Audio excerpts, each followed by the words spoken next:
નમસ્કાર વિદ્યાર્થી મિત્રો, તપોવન સાયન્સ એકેડેમીમાં આપનું હાર્દિક સ્વાગત છે. વિદ્યાર્થી મિત્રો, આજે આપણે ધોરણ 12ની અંદર સબ્જેક્ટ બાયોલોજીમાં પ્રભાવિતતાની સંકલ્પનાનું સ્પષ્ટીકરણ ટોપિક વિશે અભ્યાસ કરીશું, જેમાં આપણે ચોપડીમાંથી લાઇન ટુ લાઇન સમજીશું. તો પ્રભાવિતતાની સંકલ્પનાનું સ્પષ્ટીકરણ એટલે શું? મતલબ કે પ્રભાવિતતા વાસ્તવમાં શું છે. આપણે વાત કરીએ તો આ જે પ્રભાવિતતા જે છે તો એકચ્યુઅલી એ વાસ્તવમાં શું છે.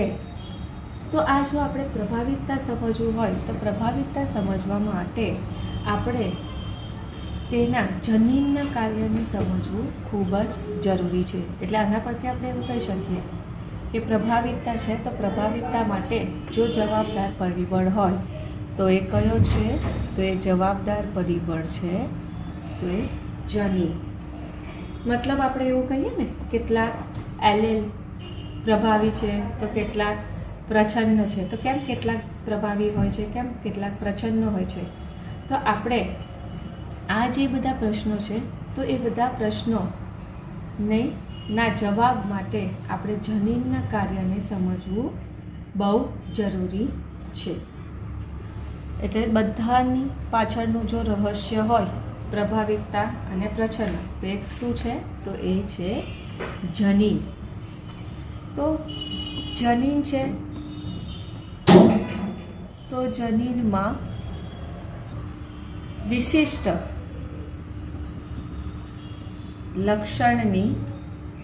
લક્ષણને અભિવ્યક્ત કરવા માટેની માહિતી રહેલી હોય છે. મતલબ આ ડીએનએ છે તો ડીએનએ પર આવેલા જે જનીન છે તો એ જનીન શું કરે છે? વિશિષ્ટ લક્ષણની અભિવ્યક્તિ કરે. તો એ વિશિષ્ટ લક્ષણની અભિવ્યક્તિ મતલબ શું? તો ઊંચા છોડ, નીચા છોડ, પીળા રંગ, લીલા રંગના બીજ, ક્યાં તો પછી જાંબલી પુષ્પ, બરાબર, જાંબલી પુષ્પ, સફેદ પુષ્પ. તો આ બધા શું કહેવાય? વિશિષ્ટ લક્ષણ. તો આવી રીતે જનીન છે કે જે શું કરશે? જુદા જુદા જે વિશિષ્ટ લક્ષણ છે તો એ વિશિષ્ટ લક્ષણની અભિવ્યક્તિની માહિતી આના પર રહેલી હોય છે. હવે દ્વિકીય સજીવોની વાત કરીએ તો આપણે બધા દ્વિકીય એટલે કે 2M, કે જેમાં રંગસૂત્ર કેવા હોય? જોડમાં આવેલા હોય ને. તો એવી રીતે દ્વિકીય જે સજીવો છે તો દ્વિકીય સજીવોમાં એલેલના જોડ સ્વરૂપે પ્રત્યેક જનીનની 2 નકલ હોય છે. મતલબ આપણે કીધું તેમ કે આવી રીતે રંગસૂત્ર જોડમાં આવેલા છે તો દરેક એલીલ જે છે એલીલ એટલે કે જનીન, તો જનીનની કેટલી નકલ છે? તો 2 નકલ આવેલી છે. તો અહીંયા એક જનીન ધારો કે કેપિટલ ટી આવેલો, તો સેમ જોડમાં રહેલો જે બીજું રંગસૂત્ર છે તેના પર પણ અહીંયા જનીન કેપિટલ ટીની અભિવ્યક્તિ માટેના આવેલો છે. તો આવી રીતે જ્યારે પણ દ્વિકીય સજીવ હોય તો દ્વિકીય સજીવોમાં આ જે એલીલના જોડ હોય તો એલીલના જોડમાં દરેક જનીનની 2 નકલ હોય. તો અહીંયા અને અહીંયા બંનેમાં સેમ જ જનીન આવેલા છે. પરંતુ ક્યારે હોય આવી રીતે 2 સેમ નકલ? કે જ્યારે સમયુગ્મી જોડ હશે તો, બરાબર. પણ જરૂરી નથી કે દરેક વખતે, બરાબર, એવું જરૂરી નથી કે ભાઈ દરેક વખતે એલેલની જે જોડ હોય તો એક જ જેવી હોય. ઘણીવાર એલેલની જોડ વિષમ યુગ્મી પણ હોય, કારણ કે લિંગી પ્રજનન છે તો લિંગી પ્રજનનમાં શું થાય છે? અડધા માતામાંથી આવે, અડધા પિતામાંથી આવે. તો બંને રંગસૂત્રની, ત્યારબાદ ફલિતાંડ બને તો ફલિતાંડમાં બંને રંગસૂત્રની પેરિંગ થઈ જશે. તો ધારો કે આ રંગસૂત્ર પર કેપિટલ ટી લક્ષણ માટેના જનીન આવેલા છે, તો આ રંગસૂત્ર પર સ્મોલ ટી માટેના જનીન આવેલા છે. તો આવી રીતે દરેક વખતે એવું નથી હોતું કે ભાઈ પ્રત્યેક જનીનની એક જ નકલ હોય. એ ક્યારે હોય કે જ્યારે સમયુગ્મી જોડ હશે તો. પણ વિષમયુગ્મી હોય તો બંને છે કે અલગ અલગ, બંને પર અલગ અલગ લક્ષણ માટેના જવાબદાર જનીન આવેલા હોય છે. હવે ધારો કે આના પર ઊંચા માટેના જવાબદાર જનીન છે, તો આના પર નીચા માટેના જવાબદાર જનીન આવેલા છે. તો આનાથી ઘણીવાર એવા ચાન્સીસ છે કે એક એલેલ ની ભિન્નતા જે છે તે ભિન્નતાનું કારણ તેમાં આવેલા પરિવર્તન હોઈ શકે. મતલબ હવે ધારો કે એક છોડ ઊંચો થયો તો કેપિટલ ટી, તો કેપિટલ ટી કેપિટલ હોય તો કેવો થાય, છોડ ઊંચો થાય છે. પણ ઘણીવાર શું થશે, એવું માનવામાં આવે છે કે ધારો કે કોઈ આ એલીલ છે તો આ એલીલમાં ભિન્નતા થઈ પરિણામે એનામાં શું આવ્યું, પરિવર્તન આવ્યું અને સ્મોલ ટીમાં ફેરવાયું. એટલે છોડ કેવા થયા, તો નીચા થયા. તો આવી રીતે એવું માનવામાં આવે છે કોઈ પણ જો એક એલીલ છે તો કોઈ પણ એક જનીનમાં અગર ચેન્જીસ આવે તો લક્ષણની અભિવ્યક્તિ બદલાઈ જાય છે, એવું માનવામાં આવે છે. કે આપણે કહીએ ને કે દરેક એલીલમાં આજે તો એલીલમાં જે ભિન્નતા છે તો એ ભિન્નતા છે પરિણામે લક્ષણની અભિવ્યક્તિ કેવી હોય છે, તો જુદી જુદી હોય છે. હવે ઘણીવાર એવી રીતે આ જોડમાં આવેલા જે એલીલ છે તેમાંથી કોઈ પણ એક એલીલમાં અગર ચેન્જીસ થાય તો લક્ષણની અભિવ્યક્તિ બદલાવાની સંભાવના રહે છે. તો આવી રીતે જો કોઈ એક એલીલમાં માહિતીની રૂપાંતર થઈ જાય તો લક્ષણોની અભિવ્યક્તિ શું થાય છે, બદલાઈ જવાની સંભાવના રહે છે. હવે તમારા ચોપડીમાં જે ઉદાહરણ આપેલું છે તો આપણે એ ઉદાહરણ દ્વારા જ સમજીશું કે તમારા ચોપડીમાં શું ઉદાહરણ આપેલું છે. કે ધારો કે ઉદાહરણ લઈએ કે ધારો કે ઉત્સેચક, ધારો કે કોઈ એક ઉત્સેચક બનાવવાની માહિતી, ઉત્સેચક બનાવવા માટે કોઈ જવાબદાર જનીન છે તો એ જનીનમાં અગર ચેન્જીસ આવે તો શું થવાની શક્યતા રહે તેના વિશે આપણે વાત કરીએ. કે ધારો કે એક એવા જનીનને લેવામાં આવે કે જેમાં એક ઉત્સેચક, જેમાં શું કે જેમાં એક ઉત્સેચક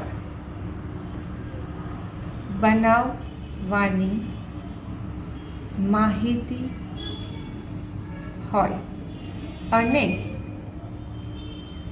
આ જનીન છે તો આ જનીનના બંને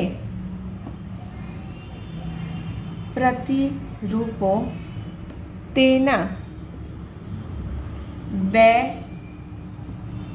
એલેલ સ્વરૂપો છે. મતલબ કે એવું માનવામાં આવે છે કે ધારો કે આ એક જનીન છે તો હવે આપણે ઉત્સેચક છે ને તો ઉત્સેચક માટે લઈ લઈએ ટી, લઈ લઈએ કેપિટલ ઈ. કે ધારો કે આ કેપિટલ ઈ એક જનીન છે કે જે કોઈ એક ઉત્સેચક શું બનાવવાની માહિતી ધરાવે છે, તો ઉત્સેચક બનાવવાની માહિતી ધરાવે છે. હવે આ જે જનીન છે તો તમને ખબર જ છે જનીનો કેવા હોય તો જોડમાં આવેલા છે. તો આ કેપિટલ ઈ બંને જે એલીલ છે તે શું થાય તો બંને એલીલ પ્રતિરૂપો એટલે બંને જનીનના પ્રતિરૂપો એટલે કે નકલ. બરાબર. તો આ જનીન છે તો આ જનીનના આ જે બંને પ્રતિરૂપો છે તે શું થાય બે એલીલ સ્વરૂપે હોય છે. તો આ બંને જનીન કોઈ એક પર્ટિક્યુલર ઉત્સેચક બનાવવાની માહિતી ધરાવે છે.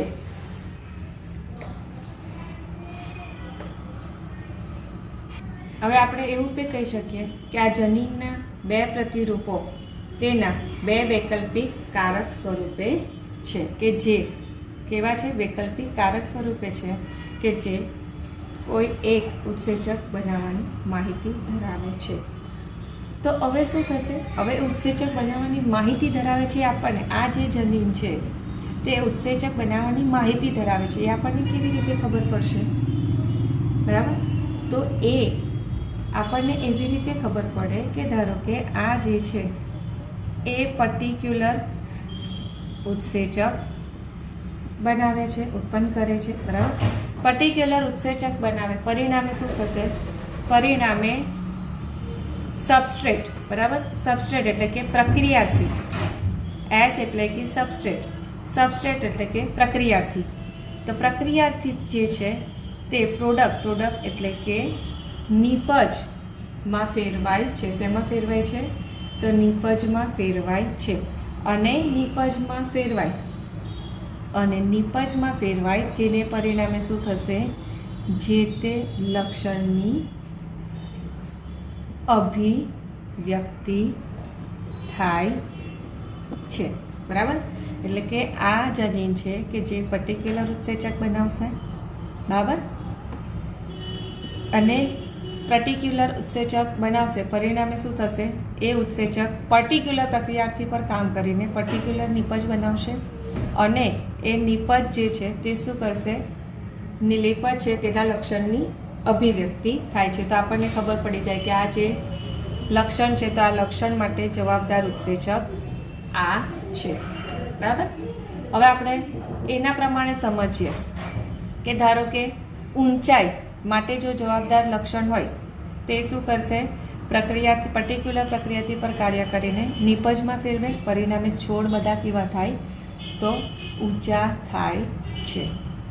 બરાબર. છોડ કેવા થશે તો ઊંચા થશે. તો એ પ્રકારે લક્ષણની અભિવ્યક્તિ થઈ.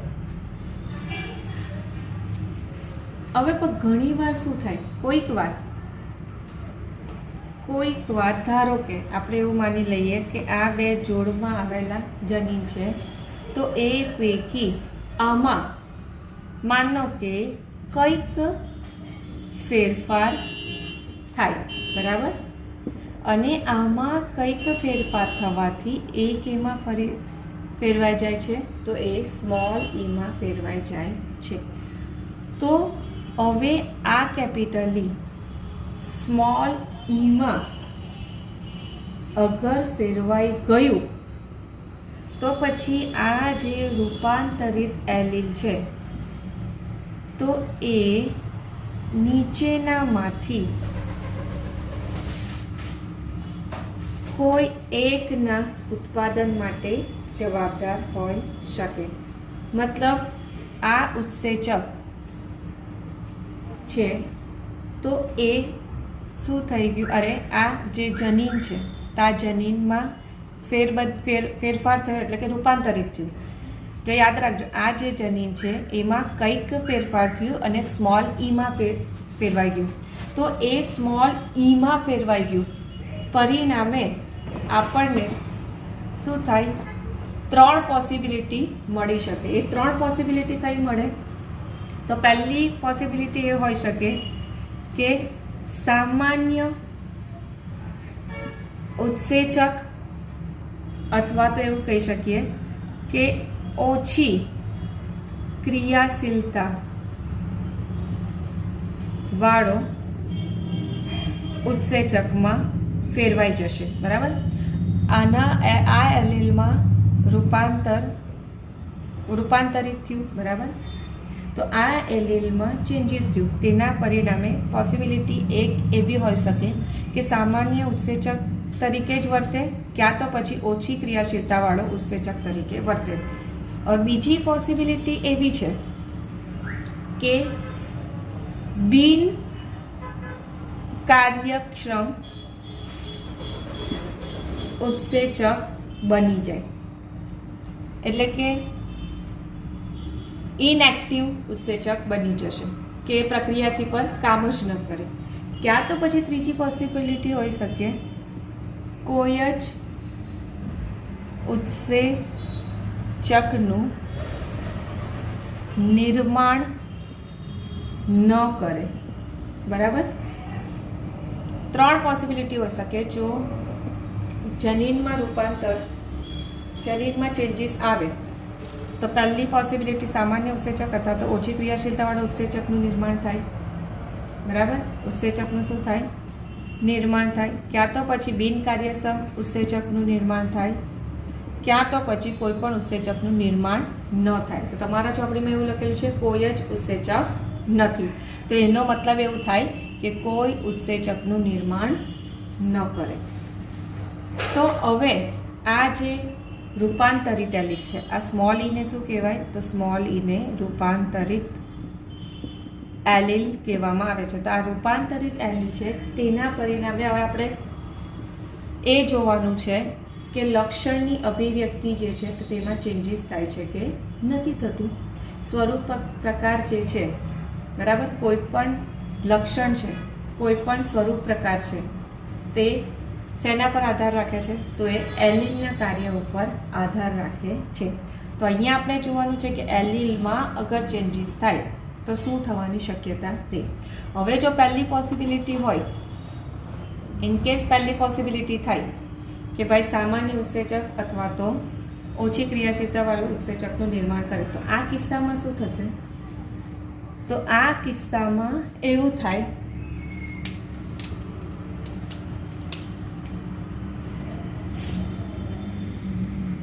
બરાબર. તો આ જે કિસ્સો છે, પહેલો કિસ્સો છે કે તો આ કિસ્સામાં એવું થશે કે બે જે રૂપાંતરિત એલેલ છે તે અરૂપાંતરિત એટલે કે સામાન્ય એલેલ જેવા જ છે. મતલબ કે આ જે સ્મોલ ઈ રૂપાંતરિત એલીલ છે તે કેવું આ કેપિટલ ઈ એલીલ જેવું જ સેમ કાર્ય કરે છે.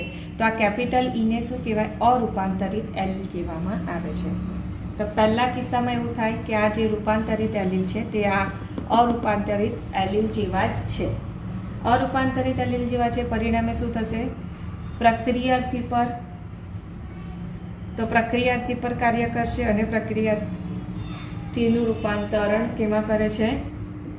તો નિપજમાં કરે છે. પરિણામે સ્વરૂપ પ્રકાર છે, તો સ્વરૂપ પ્રકાર પર કોઈ અસર થતી નથી, કારણ કે સામાન્ય એલીલ જેવું જ આ રૂપાંતરિત એલીલ કામ કરે. પરિણામે સ્વરૂપ પ્રકાર એટલે કે લક્ષણની જે અભિવ્યક્તિ છે તેમાં કોઈ પણ પ્રકારનો ફેરફાર થશે નહીં. પરંતુ આ બે કિસ્સા જે છે, તો આ બે કિસ્સામાં શું થશે? પ્રક્રિયાર્થી છે તો પ્રક્રિયાર્થીનું નિપજમાં રૂપાંતર થશે નહીં. આ બંને કિસ્સામાં શું થાય? પ્રક્રિયાર્થી છે તો પ્રક્રિયાર્થીનું નિપજમાં રૂપાંતર થતું નથી. પરિણામે આ બંનેના કિસ્સામાં શું થાય? તો આ બંનેના કિસ્સામાં સ્વરૂપ પ્રકાર પર